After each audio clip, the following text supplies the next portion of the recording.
Begini keadaan manusia di padang mahsyar. Ada yang diseret wajahnya. Assalamualaikum warahmatullahi wabarakatuh. Sahabat beriman, setelah hari kiamat, manusia dikumpulkan di padang mahsyar untuk mempertanggungjawabkan amal ibadahnya selama hidup di dunia. Allah Subhanahu wa Ta'ala berfirman dalam surah Ibrahim ayat 48, yaitu pada hari ketika bumi diganti dengan bumi yang lain, dan demikian pula langit, dan mereka manusia berkumpul di padang mahsyar menghadap Allah yang Maha Esa, Maha Perkasa. Keadaan manusia saat dibangkitkan dan dikumpulkan di padang mahsyar sebagaimana firman Allah Ta'ala dalam surah Al-Zalzalah ayat ke-6. Pada hari itu, manusia keluar dari kuburnya dalam keadaan yang bermacam-macam, supaya diperlihatkan kepada mereka balasan pekerjaan mereka. Dalam tafsir Ibnu Katsir disebutkan, mereka kembali dari mauqif hisab, tempat penghisapan, dalam keadaan bercerai-berai dan bermacam-macam. Ada yang celaka dan ada yang berbahagia. Para malaikat diperintahkan untuk membawa mereka yang berbahagia ke dalam surga dan membawa mereka yang celaka ke dalam neraka. Menurut Ibnu Juraij, mereka bercerai-berai, terpisah-pisah dan tidak dapat berkumpul sama sekali. Dalam surah An-Nazi'at ayat 8 hingga 9 disebutkan, hati manusia saat dikumpulkan di padang mahsyar. Hati manusia pada waktu itu sangat takut, pandangannya tunduk. Makna yang dimaksud ialah mereka tampak hina dan rendah karena menyaksikan huru-hara yang mengerikan lagi sangat menakutkan di hari kiamat itu. Rasulullah bersabda, manusia akan dikumpulkan pada hari kiamat dalam keadaan tidak beralas kaki, tidak berpakaian, dan belum dikhitan. Demikianlah keadaan manusia tatkala bertemu dengan Allah Ta'ala di padang mahsyar. Meskipun demikian, akhirnya mereka diberi pakaian juga, dan manusia yang pertama kali diberi pakaian adalah Nabi Ibrahim alaihissalam.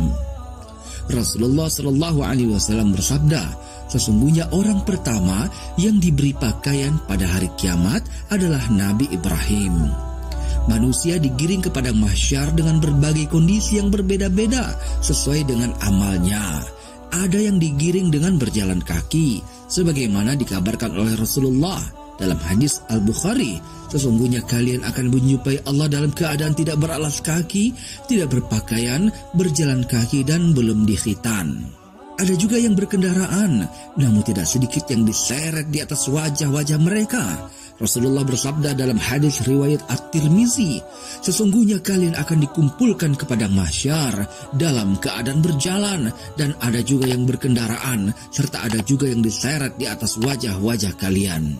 Abu Sa'id Al-Khudri radhiyallahu anhu mengatakan bahwa ada seseorang berkata pada Nabi, "Ya Rasulullah, bagaimana bisa orang kafir digiring di atas wajah mereka pada hari kiamat?" Rasulullah SAW menjawab, bukankah Rabb yang membuat seseorang berjalan di atas kedua kakinya di dunia mampu untuk membuatnya berjalan di atas wajahnya pada hari kiamat? Qatadah mengatakan, benar, demi kemuliaan Rabb kami. Ketika manusia dikumpulkan di padang mahsyar, matahari didekatkan sejauh 1 mil dari mereka, hingga manusia berkeringat hingga keringatnya menenggelamkan mereka sesuai dengan amalan masing-masing saat di dunia. Rasulullah bersabda, pada hari kiamat matahari didekatkan jaraknya terhadap makhluk hingga tinggal sejauh 1 mil. Sulaim bin Amir berkata, demi Allah aku tidak tahu apa yang dimaksud dengan mil. Apakah ukuran jarak perjalanan atau alat yang dipakai untuk bercelak mata? Nabi bersabda, sehingga manusia tersiksa dalam keringatnya sesuai dengan kadar amal-amalnya. Di antara mereka ada yang keringatnya sampai kedua mata kakinya, ada yang sampai kedua lututnya, dan ada yang sampai ke pinggangnya, serta ada yang tenggelam dalam keringatnya. Rasulullah memberikan isyarat dengan meletakkan tangan ke mulut beliau. Jika matahari di dunia ini didekatkan ke bumi dengan jarak 1 mil, niscaya bumi akan terbakar. Bagaimana mungkin akhirat kelak matahari didekatkan dengan jarak 1 mil, namun makhluk tidak terbakar? Syekh Muhammad bin Shalih Al-Utsaimin rahimahullah mengatakan bahwa pada hari kiamat kelak tatkala manusia dikumpulkan di padang mahsyar, kekuatan mereka tidaklah sama dengan kekuatan mereka ketika hidup di dunia, akan tetapi mereka lebih kuat dan lebih tahan. Seandainya manusia sekarang ini berdiri selama 50 hari di bawah terik matahari tanpa naungan, tanpa makan dan tanpa minum, niscaya mereka tidak mungkin mampu melakukannya, bahkan mereka akan binasa. Namun pada hari kiamat kelak, mereka mampu berdiri selama 50 tahun tanpa makan, tanpa minum dan tanpa naungan, kecuali beberapa golongan yang dinaungi oleh Allah Ta'ala. Mereka juga mampu menyaksikan kengerian-kengerian yang terjadi. Perhatikanlah keadaan penghuni neraka yang disiksa dengan begitu kerasnya, namun mereka tidak binasa karenanya.